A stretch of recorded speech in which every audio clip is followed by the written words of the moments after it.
Welcome back class 7 students. मैं हूं doctor दीपक और हम पढ़ रहे हैं अपना बायोलॉजी का chapter number 3 food and food preservation. अब रिगार्डिंग फूड हम अपनी पिछली 2 वीडियोस में बात कर चुके हैं and then we have talked about the deficiency diseases अगर अपनी फूड में हम नहीं लेते हैं। आज हम बात करने वाले हैं कि फूड स्पॉइलेज कैसे होती है, कैसे हमारा फूड खराब होता है, और उससे नेक्स्ट वीडियो में हम बात करेंगे कि कैसे हम उसको खराब होने से रोक सकते हैं। How do we preserve our food. आज हम बात कर रहे हैं फूड स्पॉइलेज के बारे में कि फूड स्पॉइलेज मतलब फूड का खराब होना। सो कौन कौन से फैक्टर्स ऐसे हैं जिससे फूड खराब हो जाता है, कैसे हमें पता लगेगा कि फूड खराब है और उसके खाने से हमारी बॉडी पे क्या क्या इफेक्ट्स होने वाले हैं। Okay, so food spoilage is the process in which the food gets contaminated to the point at which it becomes unfit for consumption।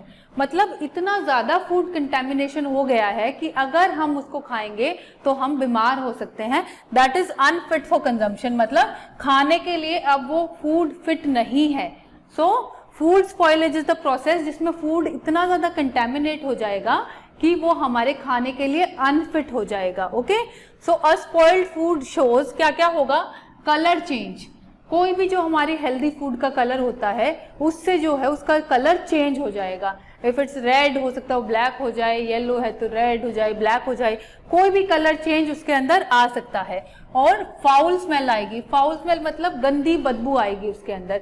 So colour change दिखेगा हमें, उसके अलावा हमारे को उस फूड में से स्मेल आएगी जो कि गंदी होगी। एंड टेस्ट बैड, और गलती से अगर उस फूड को हम खा लेते हैं, हमको नहीं पता लगता कि ये खराब फूड है, तो उसका टेस्ट जो है वो बहुत खराब होगा। Okay, so it can show colour change, it can emit foul smell and it taste bad. Okay, so these are the 3 things जिससे हमें पता लगेगा कि फूड बिल्कुल खराब हो चुका है। सो अब कौन कौन से फैक्टर्स ऐसे हैं जिसकी वजह से फूड खराब हो सकता है। नंबर 1 इज द टाइम, कि आपने बहुत टाइम तक उस फूड को कंज्यूम नहीं किया तो वो उसकी फूड की फ्रेशनेस खत्म हो जाती है और लंबे टाइम तक स्टोर होने के बाद फूड खराब हो सकता है।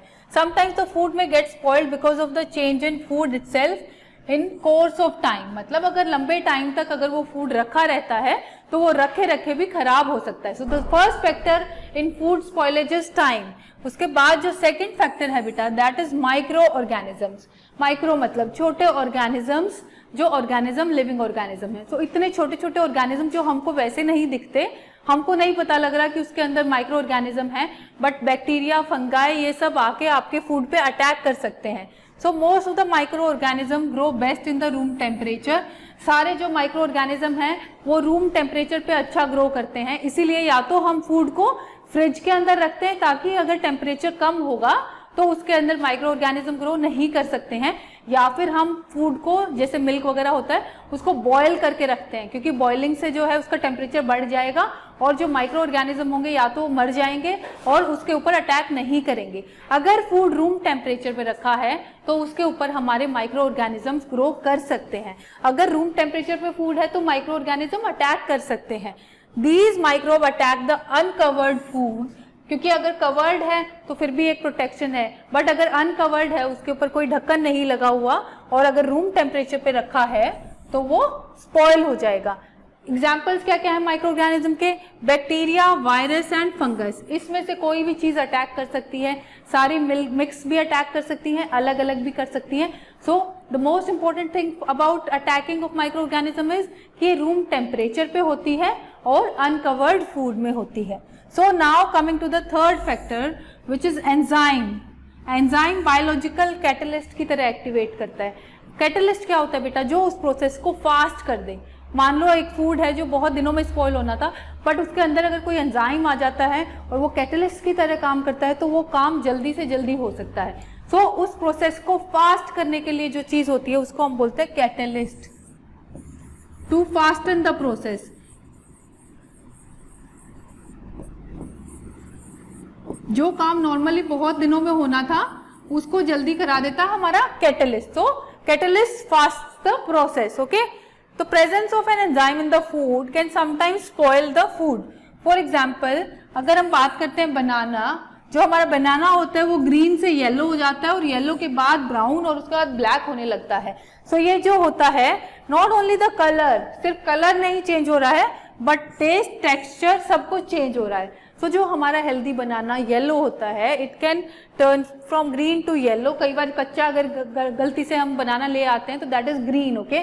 सो ग्रीन से येलो में कन्वर्ट होता है और येलो से हमारा ब्राउन की तरफ जाता है banana. So not only the colour, उसके अलावा उसका जो फूड का टेक्सचर है, बनाना का टेस्ट है, स्मेल है, वो सब भी चेंज होते हैं। सो नंबर 3 पोर्शन जो है वो है हमारा एंजाइम, और इसका एग्जाम्पल है हमारा बनाना। नंबर 4 जो आता है बेटा, एनवायरमेंटल एंड केमिकल फैक्टर्स।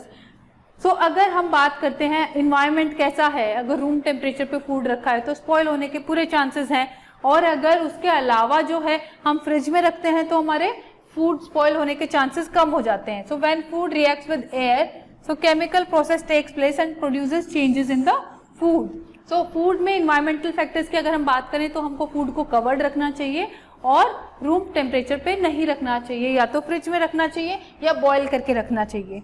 उसके बाद है बेटा इंसेक्ट्स, रोडेंट्स एंड पेस्ट। इसके अलावा जो इंसेक्ट्स, रोडेंट और पेस्ट हैं, ये हमारे फूड को फिजिकली डैमेज कर सकते हैं। अगर आप चूहे की बात करते हैं तो चूहा is a kind of rodent, okay. चूहा इज एग्जाम्पल ऑफ रोडेंट। सो हमारे फूड को आके ये खा सकता है और फूड को स्पॉइल कर सकता है। सिमिलरली और भी सारे ऑर्गेनिजम्स होते हैं जो रोडेंट्स वगैरह और होते हैं चूहे के अलावा, they can come and physically damage the food. Food को फिजिकली डैमेज करना मतलब उसका एक पोर्शन ही खा जाएंगे या स्पॉइल कर जाएंगे, तोड़ फोड़ जाएंगे। So we have now 5 factors जिनकी वजह से फूड हमारा स्पॉइल हो रहा है। नंबर 1 इज टाइम, अगर ज्यादा टाइम के लिए हम फूड को रख रहे हैं बाहर। नंबर 2 इज माइक्रो ऑर्गेनिजम्स, हमारे जो बैक्टीरिया, वायरस और फंगस हैं ये अटैक कर सकते हैं अगर फूड रूम टेम्परेचर पे है। नंबर 3 इज द एंजाइम, कई बार कोई एंजाइम होता है जो इस प्रोसेस को फास्ट करा देता है, जिसका एग्जाम्पल हमने पढ़ा है banana. Number 4 are the environmental and chemical factors, अगर रूम टेम्परेचर पे फूड है, अनकवर्ड है, सो डिफरेंट रिएक्शंस होके वो फूड स्पॉइल हो जाता है। And last is the insect, rodents and paste, जो हमारे फूड को फिजिकली डैमेज कर सकते हैं और उसको अनफिट कर सकते हैं कंजम्पशन के लिए, okay. So now here is given a flow chart, एक फ्लो चार्ट के फॉर्म में आपको बताया हुआ है कि अगर हमारा फूड स्पॉइल हो रहा है तो कौन कौन से फैक्टर्स उसके लिए रिस्पॉन्सिबल है। Number 1 we talked about was time, number 2 micro organism, number 3 enzymes, number 4 insect, rodents and etcetera, chemical reactions and environmental factors. ये सारे फैक्टर्स ऐसे हैं जिनकी वजह से हमारा फूड स्पॉइल हो सकता है। So if I talk about time, अगर लंबे टाइम तक फूड रखा है तो स्पॉइल हो सकता है। We should consume the food within a definite time limit, okay. उसके बाद हमारे डिफरेंट माइक्रो ऑर्गेनिज्म अटैक कर सकते हैं। ये ज्यादातर रूम टेम्परेचर पे अगर फूड रखा है या लंबे टाइम तक रखा है तो अटैक करेंगे। तो उसके लिए भी हमको फूड को प्रॉपर कवर करके स्टोर करना पड़ेगा और विद इन टाइम कंज्यूम करना पड़ेगा। डिफरेंट एंजाइम्स हो सकते हैं जो कि इस प्रोसेस को फास्ट करा सकते हैं, उससे बचाने के लिए भी हमको with in time and proper food preservation करना पड़ेगा, जो कि हम अपने नेक्स्ट वीडियो में बात करेंगे। इंसेक्ट्स, रोडेंट्स वगैरह होते हैं, ये हमारे फूड को फिजिकली डैमेज कर सकते हैं एंड अनफिट कर देंगे खाने के लिए, okay. So they do physical damage to the food, और हमारा जो फूड है वो फिट नहीं रहता खाने के लिए। उसके बाद कुछ केमिकल रिएक्शंस होते हैं एयर से कांटेक्ट में जब भी फूड आता है, इसलिए कई बार जो स्टोरेज होती है वो वैक्यूम में होती है या फिर एयर टाइट कंटेनर्स में हम कहते हैं, क्योंकि अगर एयर के कांटेक्ट में आगा तो कुछ केमिकल रिएक्शंस होंगी और हमारा फूड डैमेज हो जाएगा। उसके अलावा कुछ एनवायरमेंटल फैक्टर्स हैं डिफरेंट, ये सब हमको प्रिवेंट करने हैं ताकि हमारा फूड स्पॉइल ना हो। ये जो सब हैं फैक्टर्स हम कैसे कंट्रोल कर सकते हैं उसके बारे में भी हम बात करने वाले हैं लेटर ऑन। अब जो आपके उसमें नेक्स्ट दिया हुआ है बेटा, इफेक्ट ऑफ ईटिंग, यहाँ पे हीटिंग नहीं है बेटा, its effect of eating spoiled food on health. अगर हम खराब खाना खा लेते हैं तो हमारी हेल्थ पे क्या इफेक्ट होगा, okay. So the health effects of eating spoiled और expired food ranges from none, हो सकता है कि कोई भी फर्क ना पड़े, but it can be severe, बहुत सारी वॉमिटिंग हो सकती है, डिहाइड्रेशन हो सकती है, फूड पॉइजनिंग हो सकती है, it can work as a poison to the body. हो सकता है कि कुछ भी ना हो। सो हर फूड पे आपने देखा होगा, अगर आप देखेंगे जो पैक्ड फूड होता है उसके ऊपर एक एक्सपायरी डेट होती है। वो एक्सपायरी डेट इसीलिए मेंशन होती है, उसके बाद वो फूड जो होता है that is not fit for eating. So उस चीज को हमें प्रिवेंट करने के लिए we have to consume the food before the expiry date. So क्या क्या हेल्थ इफेक्ट्स हो सकते हैं हमारे, व्हेन द अपीयरेंस, अगर हमारे फूड की अपीयरेंस खराब हो गई है, उसका कलर चेंज हो गया है, उसका टेस्ट खराब हो गया है, उसका टेक्सचर खराब हो गया है, उससे फाउल स्मेल आ रही है, हमको पता लग जाएगा कि the food has been spoiled. Okay, so अगर ये सब चेंजेस फूड में हो चुके हैं जिससे हमको पता लग रहा है कि फूड खराब हो चुका है, so that is unsafe to ईट।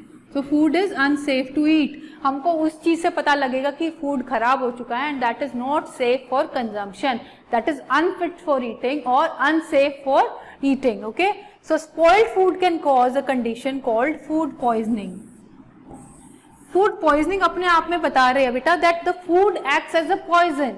जो हमारा फूड है वो इतना स्पॉइल्ड हो चुका है कि वो अपने आप बॉडी के लिए एक पॉइजन का काम करेगा और एक ऐसी रिएक्शन बॉडी में प्रोड्यूस करेगा जिसकी वजह से हमको सिवियर वॉमिटिंग और बहुत सारी दिक्कतें हो सकती हैं, which is caused by bacteria. अगर हम खराब फूड खा रहे हैं, स्पॉइल्ड फूड खा रहे हैं जिसपे माइक्रो ऑर्गेनिजम्स अटैक कर चुके हैं, जिसपे बैक्टीरिया अटैक कर चुका है, तो जो कंडीशन होगी वो होगी फूड पॉइजनिंग। द सिम्टम्स में इंक्लूड नोजिया, नोजिया मतलब उल्टी जैसा फील होना, एंड वॉमिटिंग मतलब वॉमिट ही कर देना। ओके, सो अगर वॉमिट नहीं आती है एंड द पर्सन फील्स कि मुझे वॉमिट करना है, उस फीलिंग को हम बोलते हैं नोजिया, और किसी किसी में वो वॉमिटिंग में ही कन्वर्ट हो जाती है।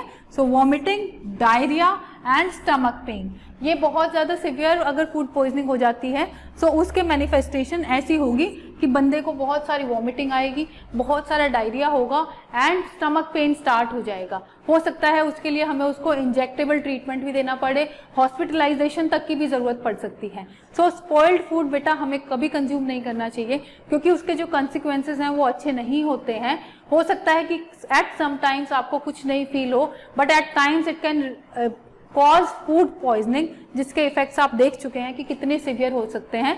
हो सकता है कि we might need admission to the hospital for its treatment. Okay, so now in this video we talked about the food spoilage. जो हमारी नेक्स्ट वीडियो है हम उसमें ये बात करेंगे कि उसको हमें स्पॉइल होने से कैसे कैसे बचाना है। What are the methods that we can preserve our food?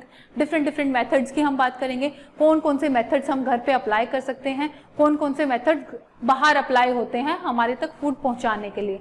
So for today this is all, thank you so much.